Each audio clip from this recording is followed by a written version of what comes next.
নমস্কার সবাইকে, আশা করি সবাই ভালো আছেন। চলে আসলাম নতুন আর একটি ভিডিও নিয়ে। আজ তৈরি করে ফেললাম মাছের মাথা দিয়ে খিচুড়ি।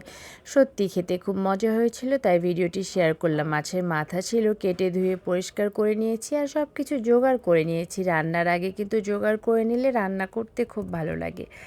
মাথায় হলুদ, মরিচ, লবণ দিয়ে খুব ভালো করে মাখিয়ে নিলাম। সামান্য একটু তেল দিয়ে নিয়েছি। তেল দিলে নাকি মাছ ভাজতে খুব ভালো হয় আর ছিটেটা কম আসে। কথাটা সত্যি কিনা জানি না, তবে হ্যাঁ, ছিটে কিন্তু কম আসে। তো আমি খিচুড়ি করব, মাথাটা কেটে ছোট ছোট করে নিয়েছি আর আমি সবগুলি কড়াইয়ে দিয়ে দিলাম। আর এই দিকে চাল ডালটা ভালো করে কষলিয়ে পানিতে ধুয়ে ছেঁকে নিলাম। মাথাটা মোটামুটি লাল লাল হয়ে গেছে, আমি এবার সবগুলি মাথা তুলে নিলাম। ওই কড়াইয়ে আমি এবারে শুকনা মরিচ, তেজপাতা, এলাচ, দারচিনি, জিরা সম্বার দিয়ে দিব। খুব সুন্দর যখন একটা গন্ধ আসবে তখন আমি কেটে রাখা পেঁয়াজ দিয়ে দিব। পেঁয়াজের পরিমাণটা অবশ্যই একটু বেশি হবে আর পেঁয়াজটা চিকন চিকন করে কাটা হবে। আমি পেঁয়াজটা লাল লাল করে ভেজে নেব। অল্প সময় পেঁয়াজটা লাল লাল হয়ে যায়, আমি পরিমাণ মতো লবণ, হলুদ, মরিচ গুঁড়া, আদা রসুন বাটা, ধনিয়া জিরা গুঁড়া দিয়ে দিলাম। দিয়ে মশলার প্লেটটা ধুয়ে সামান্য পানি দিয়ে মশলাটা একটু কিছুক্ষণের জন্য কষিয়ে নিয়ে সেই মাথাগুলি দিয়ে দিলাম।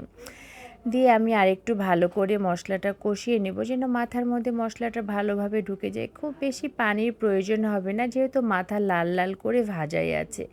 মাথাটা যখন কষানো হয়ে গেছে, আমি চাল ডালটা ধুয়ে রাখা দিয়ে দিলাম। আমি প্রায় সময় কিন্তু খিচুড়ি তৈরি করে থাকি, বাচ্চারা খুব পছন্দ করে। চাল ডাল ভাজা হয়ে গেলে আমি কিছুটা ঘি, কিশমিশ আর কাঁচামরিচ দিয়ে দিলাম। দিয়ে আমি জলটা কেটলিতে ফুটিয়ে রেখেছিলাম, জলটা দিয়ে দিলাম। সামান্য একটু চিনি দিয়ে দিলাম, কেন পোলাও, খিচুড়ি এই জাতীয় খাবারগুলি কিন্তু একটু মিষ্টি মিষ্টি ভাব ভালো আসে। খুব অল্প সময়ে খিচুড়িটা আমার তৈরি হয়ে যাবে, নিচে লেগে না আসে, এই জন্য আমি ভালো করে এপিস ওপিস চালিয়ে দিলাম। মোটামুটি হয়ে গেছে, আর একটু ঢাকনা দিয়ে ঢাকিয়ে দিলাম। কিছুক্ষণের মধ্যে একদম ঝরঝরে হয়ে যাবে, যেহেতু পানিটা আমি 1 পোয়া চালে ডবল পানি দিয়েছি, সেখান থেকেও একটু কম পানি দিয়েছি। বাচ্চারা খেয়ে বলেছিল, মা খিচুড়িটা কিন্তু খুব মজা হয়েছে। মাংস দিয়ে যে খিচুড়ি তৈরি করো ওটার চাইতেও বেশি মাথা দিয়ে খিচুড়িটা মজা হয়েছে।